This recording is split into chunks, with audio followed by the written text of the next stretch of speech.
الفيلم بيبدأ مع جناية، الست اللي دخلت في ورطة كبيرة بسبب حادثة سرقة البنك اللي حصلت. جناية مش حد عادي، هي أم وحيدة وعندها بنت صغيرة اسمها آريا، اللي كانت دايما بتديها القوة تكمل رغم الظروف الصعبة اللي بتمر بيها. من البداية بتظهر لنا حالة التوتر والضغط اللي جناية عايشاها بسبب مشاكلها المالية وحياتها اللي ما كانتش سهلة. بنشوف جناية في مواجهة مع موظفين البنك اللي بيشتكوا منها، ومشاعر الخوف بتسيطر عليها عشان هي مش عارفة إزاي تتصرف أو تحل المشكلة اللي وقعت فيها. جناية بتحاول تبعد بنتها عن كل اللي بيحصل، وبتشوف إن آريا دايما بتحاول تفرحها، بس الضغوط بتكبر يوم ورا يوم. في نفس الوقت بنشوف ريموند، المحقق الفيدرالي اللي عنده مهمة صعبة في التعامل مع قضية سرقة البنك دي، وبداية بتحقيقه بتكون مع جناية نفسها. ريموند شخصيته مركبة، بيحب العدالة لكن بيحس بضغط كبير من مسؤوليته. الموقف بيتعقد لما بنشوف الشرطة بتحاول تتعامل مع الوضع داخل البنك، خصوصا لما بيظهر الشرطي أوليفر اللي كان بيهدد جناية بشكل مباشر، وده بيخلي التوتر يوصل للذروة. أثناء الأحداث بنشوف جناية بتحاول تهدي نفسها وتفكر في بنتها آريا، وده بيظهر قد إيه هي بتحبها وبتحاول تحميها مهما كانت الظروف. جناية بتواجه صراع داخلي بين خوفها على بنتها وبين رغبتها في إثبات براءتها. المشهد بيرجع لجناية وهي بتحاول تهدي آريا اللي كانت متوترة بسبب الموقف اللي حواليهم. بنتها الصغيرة رغم إنها كانت بتلعب وتضحك في مشاهد قبل كده، دلوقتي واضح عليها الخوف والقلق. جينا بتأكد لها إنهم هيعدوا الأزمة دي سوا، وبتحاول تخليها تركز في حاجة تانية بعيدة عن التوتر. في اللحظة دي بيدخل ريموند على المشهد وبيحاول يتفاهم مع جناية بطريقة هادئة. بيشرح لها إن الأمور معقدة، وإن مكتب التحقيقات الفيدرالي دخل اللعبة، وإنهم محتاجين تعاونها عشان يطلعوا الحقيقة. جناية بترد بغضب وبتقول له إنها مش معترفة بأي تهمة، وإن كل اللي حصل كان غلط كبير مش هيقدروا يتعاملوا معاه. في الوقت ده بنشوف الشرطة بتحاول تستعد للسيناريو الأسوأ، والضباط بيتكلموا عن إمكانية اقتحام البنك.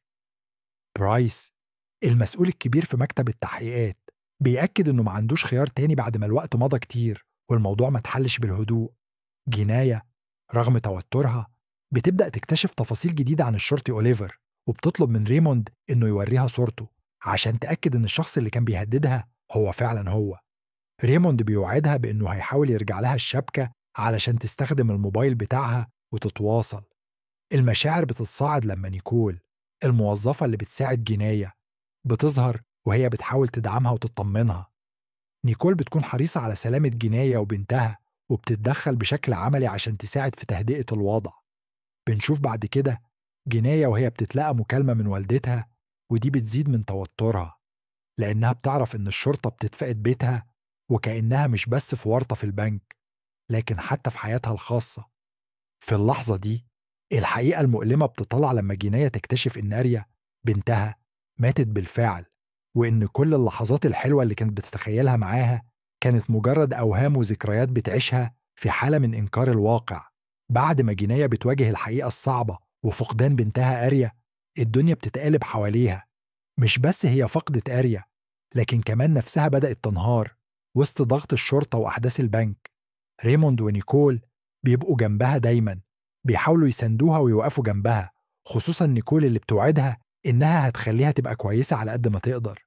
الشرطة بتبدأ تحضر لاقتحام البنك بشكل رسمي، وبرايس بيقول للرجالة إنهم ما عندهمش وقت أكتر، وإنه لازم يتحركوا بسرعة قبل ما الوضع يخرج عن السيطرة.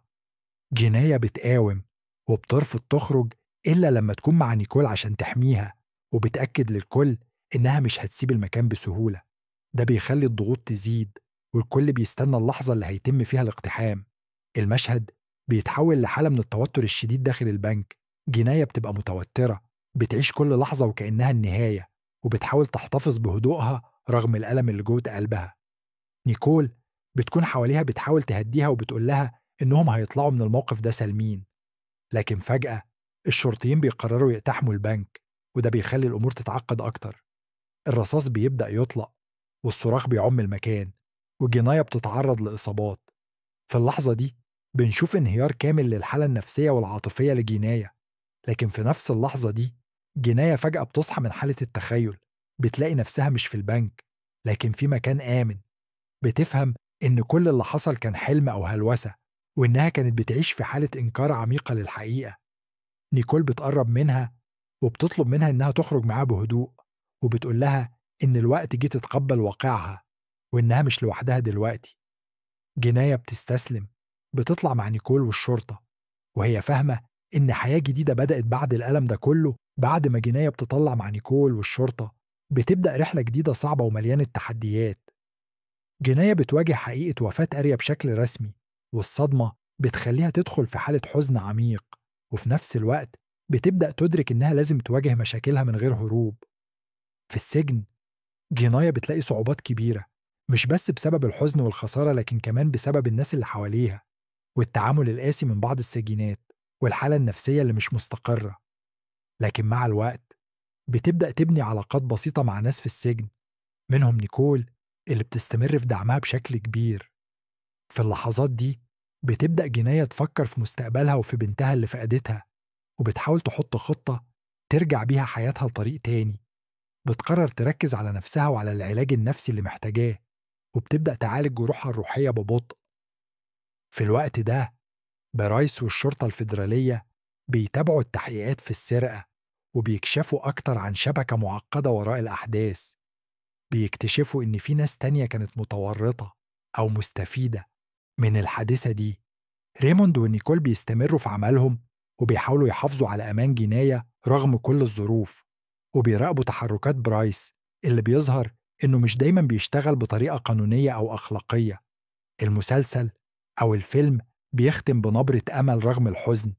جناية بتبدأ تشوف ضوء في آخر النفق، وبتبدأ تبني حياتها من جديد، بتقبل ماضيها وبترجع تلاقي نفسها، وبيركز على قوة الإنسان في مواجهة الألم والظروف الصعبة.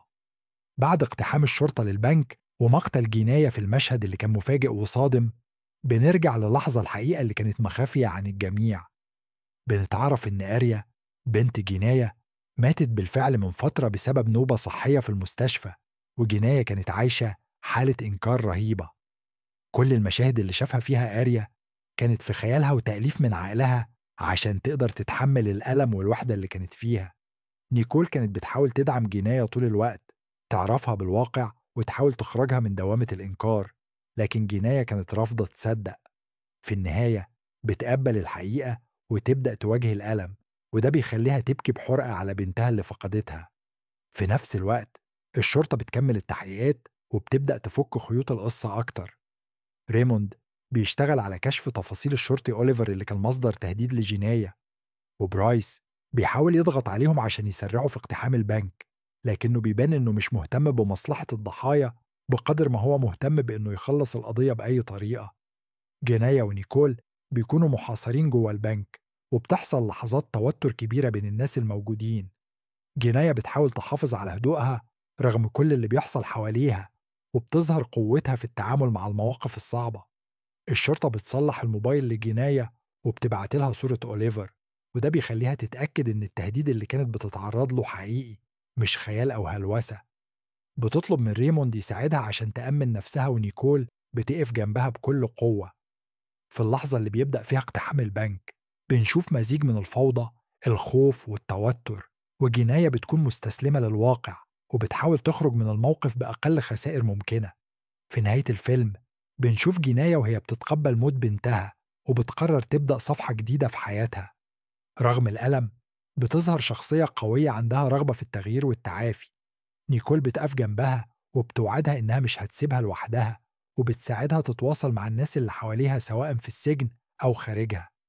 الشرطة بتتعلم دروس من الواقعة، وبرايس بيواجه عواقب أفعاله، والسلطات بتاخد قرارات لتجنب تكرار الحوادث دي في المستقبل.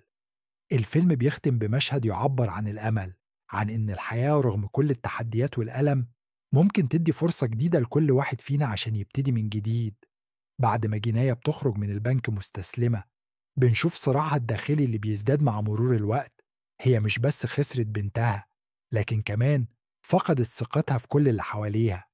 بتبدأ تفكر إزاي هتعيش حياتها من غير أريا، وبتحاول تتصالح مع الألم اللي جواها. نيكول بتكون دايما جنبها وبتساعدها تتعامل مع الصدمة دي، وبتحاول تديها أمل صغير في الحياة رغم كل اللي حصل. جينايا بتبدأ تحكي قصتها مع أريا، وبتوضح قد إيه كانت بتحاول تحميها وتوفر لها حياة كويسة، لكن الظروف كانت ضدها. في نفس الوقت بتكشف إن اللي حصل مش سرقة بنك ولا مؤامرة، لكن هي كانت بتدور على أمان لبنتها في عالم مليان مشاكل. الشرطة بتحقق أكتر في الموضوع، وبتبدأ تظهر أدلة جديدة بتوضح إن برايس وفرقته كانوا مش مركزين على حماية الناس، لكن كانوا بيحاولوا يغطوا على أخطائهم. ريموند اللي كان ضابط محترم بيبدأ يتحرك ضد الفساد ده، وبيحاول يساعد جيناية في مواجهة الحقيقة والوقوف ضد اللي حصل. جيناية بتتخذ قرار إن حياتها لازم تتغير، وبتبدأ في خطوات عملية علشان تبني مستقبلها ومفيش مكان للألم القديم فيه. في النهاية جيناية بتوصل لحالة قبول، مش لأنها نسيت اللي حصل، لكن لأنها فهمت إنها لازم تستمر عشان خاطر نفسها وبنتها. نيكول بتقف معاها على طول، وبتكون دايما السند الحقيقي ليها. الفيلم بينهي بمشهد مؤثر بيظهر جيناية وهي بتبدأ تمشي في طريق جديد، في طريق فيه أمل وشجاعة رغم كل التحديات اللي مرت بيها.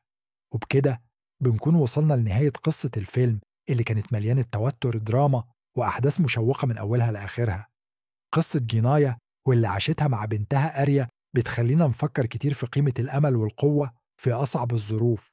لو عجبكم الفيديو ما تنسوش تعملوا لايك وشير وتشتركوا في القناة علشان يوصلكم كل جديد من ملخصات الأفلام والمسلسلات بطريقة مشوقة وسهلة.